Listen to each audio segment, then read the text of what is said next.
TROT, a very cool film. This is our third month in a row where we started off the festival with a musical.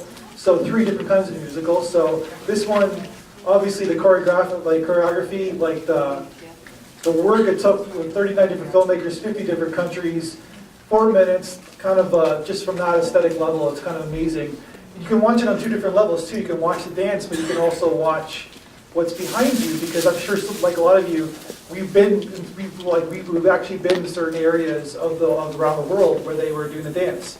I wonder, was each director given the last frame of the previous clip as a starting point? I'm assuming that they just did the whole choreography, and then the editor just basically pieced it all together. Because it was absolutely seamless when you went from clip to clip to clip, and I just wondered if it was done that way.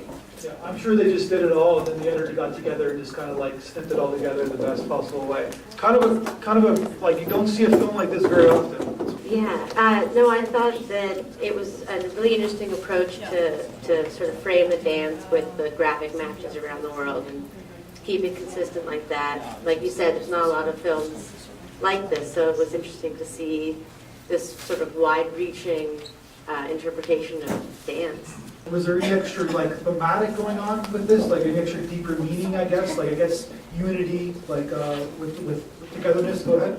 Well, I was actually wondering, because a lot of times a movie is made with some sort of purpose, either to make money or whatever, but to tell a story. So I'm wondering, with this kind of movie, what was the story that they were trying to tell? Because from what I pieced together was the idea that all these filmmakers should come together, work together towards a common goal. But I mean, that's just my interpretation of it. So what do you think it was?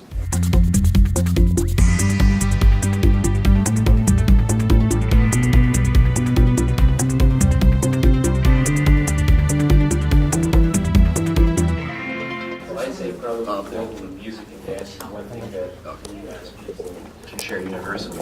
It doesn't matter what color you are, from what country you're at, music and dance, everyone understands it. The first one had that feel of Edmonton ad, really.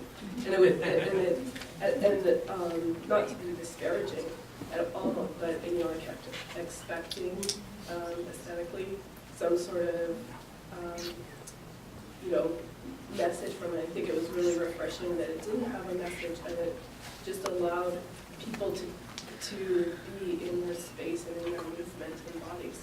Well, I just had to say that it was just so well, beautifully executed, so well shot and everything, but something that I sort of took away from it was that these weren't polished, like, professional dancers. These were just everyday people, tourists, workers, just normal, everyday people just doing their thing, and you didn't have to have the perfect moves and the perfect choreography. They were just there doing it. It didn't have even though aesthetically it looked amazing, you can tell that it wasn't meant to be polished in terms of the dance, because these were just everyday people. They seemed empowered by what they were doing. The steps, the movements were very uplifting and empowering for all of them. And I thought that was a common thread.